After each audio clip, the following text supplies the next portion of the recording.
ए ए कार्ट्या कुठं चाललाय यार? तुझ्याच लग्नाचा विषय चाललाय का? तुझं लग्न करायचंय का नाही? अहो लेकरावर सारखं काय तोंड टाकताय हो? फिरण्याचे दिवस आहेत. तुम्ही काय बोलताय सारखं त्याला? संगीता कसं काय करायचं? मला पण काळजी आहे. आपल्या पोराचं झालं गेलं पाहिजे.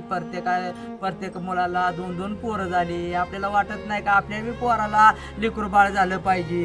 बरं का पप्पा, हम्म. तुम्ही रोज उठून लग्न लग्न लग्न का माझ्या डोक्याचं दही करताय हो तुम्ही? मला लग्नच नाही करायचं. अरे बाबा तसं का रे बाबा? आम्ही लहानाचं मोठं तुला केलं या ह्यासाठी आम्हाला वाटत नाही काय बापाला की आपल्या मुलाचं लग्न व्हावं, त्याला लेकरू बाळ व्हावं आणि आजा म्हणून मांडीवरती आमच्या हागला पाहिजे, तोंडात मुतला पाहिजे, असं काय तुला वाटतंय बिटतंय का नाही रे बाबा? बरं ऐका, हम्म. मी ज्या व्यक्तीसोबत लग्न करणार आहे हा आयुष्यात त्या व्यक्तीने जर मला समजून घेतलं हा तर ठीक आहे, हा. नाहीतर मग रस्त्यावर मशानभूमीपर्यंत कॉम्प्रोमाइजच करायला लागेल. आणि मला तसलं काय करायचं नाही, मला लग्नच करायचं नाही. बघेला का यो तर पोरगा असा म्हणायला लागला आणि तू म्हणती सारखंच पोर ए यार गाबड्या इकडे येला का? ऐकला का? आई बापाचं ऐकलेलं का? चांगलं होतं का? नाही तर रोटीच्या झाडासंग तुझं लग्न लावावं लागल बाबा. नको येड्यागत करू.